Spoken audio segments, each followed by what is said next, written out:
It's your boy Cape, straight facts homie, man. You already know what time it is. Sorry for the wait, but never late is better. You know what time it is. DC4 is on the way. That's his due date is finally here, bruh.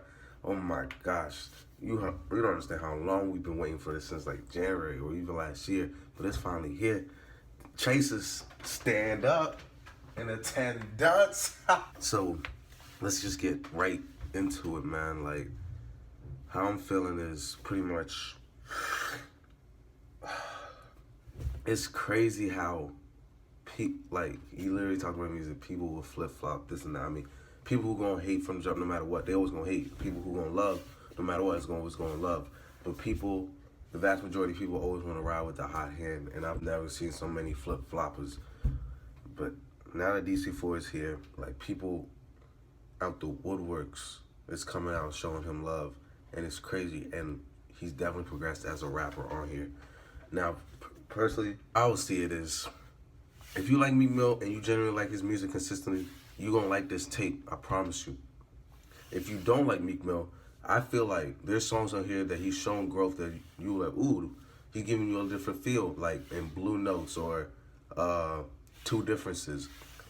I feel like if you're not a fan of him, if you subjectively, with no bias, listen to this project, there's gonna be songs like, yeah, this is typical Meek Mill, you're not gonna like. But I feel like there's songs on there for you to be like, oh, okay, he's giving me a different side, a different perspective. Now, with the first track on the regular, I kind of feel like the chorus was redundant, but when he gets in when he starts spitting on the first and second verses, oh my gosh, what more can you ask for? And his flow is still at the top as it always been. I'm out in LA for a week. We out here playing for keeps. Yeah. That is like, it's just fire. He be spitting. Every time I hear his voice, it's straight motivation. Like, and he consistently shows you that, like, through his life, through everything, like, always the grind, the struggle, and he's always going through it.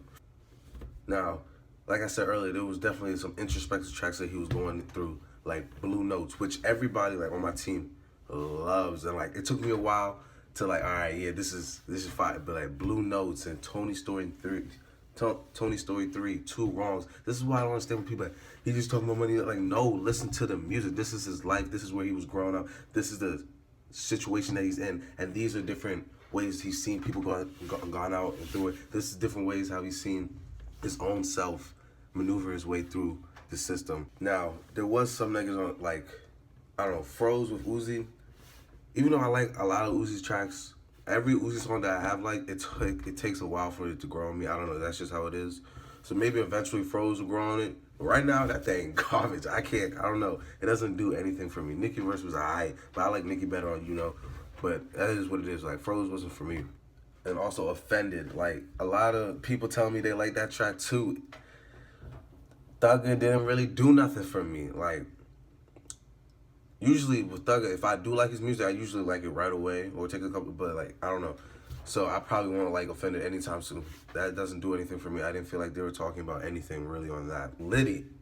The word, and I'm gonna jump back to the third track, Liddy. I don't know, the word Liddy kind of like gives me a cringe.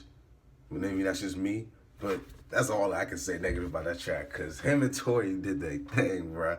Oh my God. And thank you to Tory for all my boys back home in 301 who don't understand that this man can actually spit, and he showed that on the track. It's not just to say it. This man actually be spitting bars, like he can rap. People don't understand that. People just hear his mainstream music and be like, oh, he's just a singer, da-da-da. No, Tory can rap, and he got bars, and he killed his verse like the rest of his music. I'm telling you, pay attention to Tory. The bass on it was so perfect and booming. It sounded just like they tracked together, or it gave me a reminder of they tracked together on Dreams with Morning Money, their intro together. I feel like him and Tory Lanez and Meek, they mix together so well. And like, what more can you say? They killed that thing. That's probably top 3 songs on there. And then it switches into Shine, another reflective song where I feel like he's just talking like, roof down so you can see me shine. Like, it's only a matter of time. Like, right now, everybody's back on his dick, and we just gonna sit here and celebrate. Like when he was talking about they want to switch sides, they was never with us. Petty dudes want to get my name mentioned and just to get acknowledged. hoping I act like a fool and try to give him violence. And then that's where you see the growth in him. When he's talking about kill him with success and give him knowledge. But definitely, but he still gives you them hype songs, like I said, with Way Up, which I feel like was another redundant chorus. But the features on here as a whole, he has a bunch of features on here. And people were telling me, what these trash ass features? Just because you don't know or it's not a big time artist doesn't mean the feature is trash. Like the feature on Lights Out.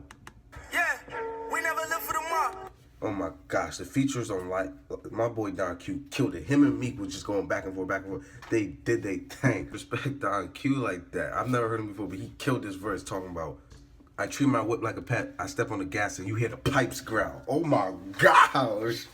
Oh my. Another feature I forgot to shout out, my boy Quavo. At some point, I think we might just have to leave Migos, bro, because you can fly off on your own. But when he was talking about on the difference, when he was talking about, I poured eighth and just said, I put a brick on the trip. I put that dick on the lip. I was dying, bro. Comedy relief, bro. Thank you. But as a whole, usually when an artist waits a long time to drop a project, there's bigger expectations.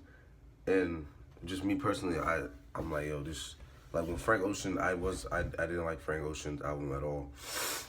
You can kill me now. But so like when artists do waste that time, do that time, and they come out with something I don't like, it's just like, damn, bro. But I definitely feel like DC4, he definitely did his thing. There's so many new tracks. I'm like, damn. Meek 5 years ago, he couldn't do this. Meek 3 years ago, he wasn't with that mindset. And shouts out to Tony's story, yo. That was wild. Cuz was about to run up on his. I don't want to ruin it for you, but Cuz was about to run up on his girl, talking about she pregnant. Oh, I don't want to ruin it for you, but I already said too much. That was wild. Tony's story, part 3. I hope part 4 really is a movie. Oh, and before I go, how can I even not mention outro? Rest in peace, Snoop, bro. I'm telling you. I used to say this with my boy. Like, I honestly thought as just a pure rapper, Snoop could have been better than Meek. Meek's still out here showing them love, man. Nothing's gonna change. It's the Chasers. That's how we always been, showing each other love, family first. And I also felt like his beat selection for this as a whole was almost like, it was pretty damn good, mainly because it wasn't all loud installments. Like, he had the piano play for Blue Notes and all that. And then there were certain songs he had to switch up. Like, he started off slow, started out fast, and then switched it up. I felt like definitely whoever produced this did a very good job of matching that with every song. And I felt like he still gave you that gritty Meek, but at the same time, like I said earlier, he's showing growth and development in his music. Meek as a whole, I feel like DC4 is probably like his top 2, top 3 projects. And I feel like it's the second best Dreamchasers after the original Dreamchasers. Just because, like, it's the original, it's the first. There's too much motivation, too much, like, pure, like, oh, damn, this is what Chase is all about. But I feel like he definitely 3 and 2. Yeah, I felt like he definitely did his thing. And I feel like this is the most complete body of work by Meek Mill. I'm telling you. If you like Meek Mill, you're going to like this. I promise you. That's a fact. If you don't like Meek Mill, and you objectively listen to music with no biasness, there's songs on here for you. And if you just an OVO dick rider, like everybody else on this team, I mean, I don't know what to tell you. But the funniest thing about that, I still hear y'all bumping DC4 every time we in practice. But hey. Or we in the hallways, but hey, that's whatever. Straight facts, homie. But yo, it's your boy Cape. Tell me what you think in the comment section. DC4 is finally here. It's the Chasers. What you thought? What you expected? Get in the comment box, all that. Let me know what you think. Subscribe to the channel. Straight Facts, and we're going to be back with more reviews. Gang!